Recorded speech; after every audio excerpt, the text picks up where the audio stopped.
राजधानी दिल्ली के लाल किले पर एक बहुत ही विशेष आयोजन होने जा रहा है। 3 दिन का आयोजन है जो इतिहास का गवाह बनेगा। इस आयोजन के बारे में बताएं। देखिए, देश के जो मैंने ज्ञात इतिहास के जो सबसे बड़े राष्ट्र नायक हैं, सम्राट विक्रमादित्य, उन पर केंद्रित ये अनुष्ठान है, अधिष्ठान है। और 3 दिन का जो महानाट्य जो लाल किले पर होने जा रहा है, तो इसमें विक्रमादित्य के जीवन, विक्रमादित्य के जो कार्यकलाप हैं, उनकी जो उपलब्धियां हैं, उनका जो योगदान है, उस पर यह केंद्रित होगा।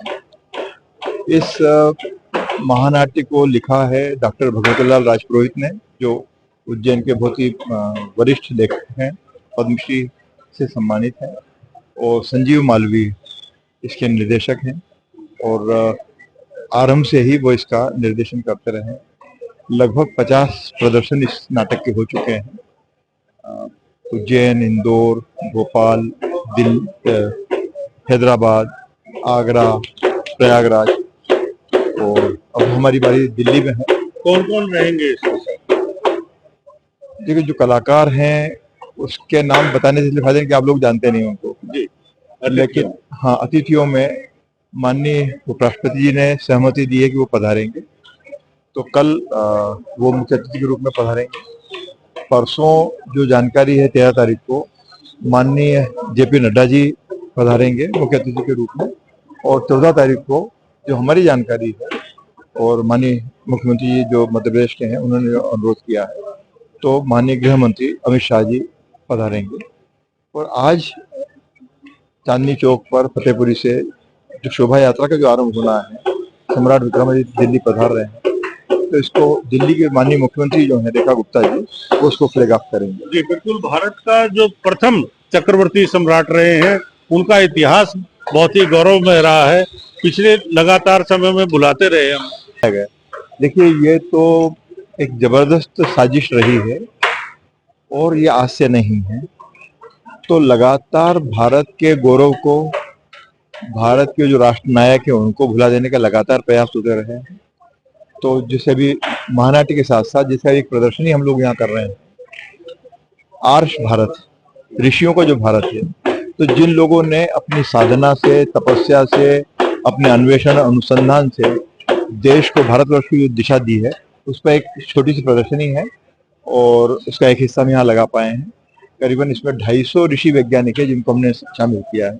दूसरा, विक्रमादित्य को श्रेय इस बात का भी जाता है कि अयोध्या को जो राम मंदिर है 2100 बरस पहले उन्होंने स्थापित किया था, जिसे दुर्भाग्य से बाबर और उनके जो सेनापति मीर बाकी उसने तुड़वाया था, और जिसको सुप्रीम कोर्ट ने भी उसकी रूलिंग में अपनी मान्यता दी है। तो ऐसे राष्ट्र नायक को, उनके शौर्य पराक्रम को भुला देने के सायास प्रयास होते रहे, लेकिन वो भारत ही क्या और वो भारत के राष्ट्र नायक ही क्या, जो कब तक दबे छुपे रहेंगे। बिल्कुल। अगर एक और सबसे जरूरी बात जो नई पीढ़ी को जानकारी होनी चाहिए, विक्रमी संवत। जी जी। तो ये ज्ञात इतिहास में सबसे पुराना और सबसे विश्वसनीयता और सबसे ज्यादा लोकप्रिय संवत रहा है।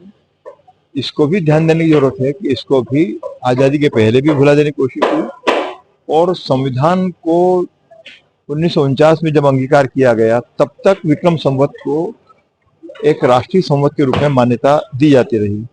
अचानक ही ये हुआ कि ईसवी सन और शक संवत, तो शक संवत वो संवत है जिसको अंग्रेजों ने भारत को पराजित किया, उनका एक संवत हमारे यहाँ चालू है।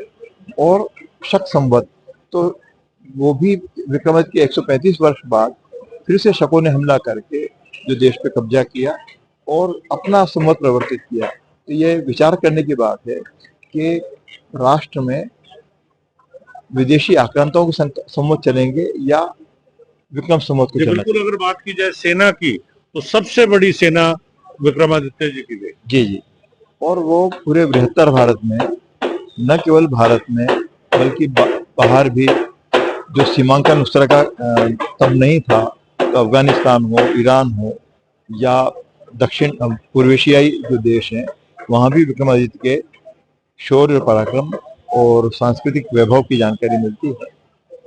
तो और उनके जो कथाएं हैं, जैसा कि मैं अभी जिक्र भी कर रहा था कि उनकी जो कथाएं हैं न्याय और शौर्य पराक्रम की, वो न केवल हिंदी में, भारतीय भाषाओं में, तमिल, तेलुगु, कन्नड़, असमिया, बांग्ला इसमें मिलती है। पाकिस्तान के मुल्तान में भी कम से कम 150 साल पहले हमको वो कथा मिली है, 200 साल पहले। और यूक्रेन में मिलती है, रशियन में मिलती है, चाइनीज में मिलती है, अरबी में मिलती है।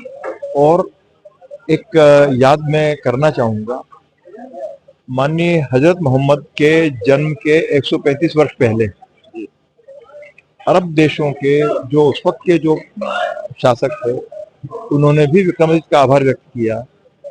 बाकायदा वो लिखा भी है और उसका कुस्तुनतुनिया की जो लाइब्रेरी है वहां पर उसका प्रमाण मिलते भी हैं कि जो मध्य प्रदेश से, हिंदुस्तान से जो वैज्ञानिक भेजे थे वराह मीर और सब, तो उन्होंने वहां पर भी वेधशाला का स्थापना की। और जी बिल्कुल, अगर फिर बात की जाए, अंतिम सवाल, इस प्रदर्शनी का जो आयोजन होगा, कैसे योजना बनी और सफलता तक पहुंची?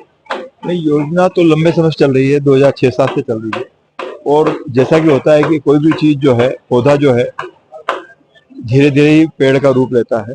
तो हमें प्रसन्नता है कि जैसे विक्रमोत्सव भी हम लोग कर रहे हैं, जैसे पिछली बार जब हमने किया था तो 43 डेज का था, 43 दिन का था, तो जिसे एशिया के सबसे लॉन्गेस्ट रिलीजियस फेस्टिवल का अवार्ड मिला। इस बार ये केवल 125 दिन का है।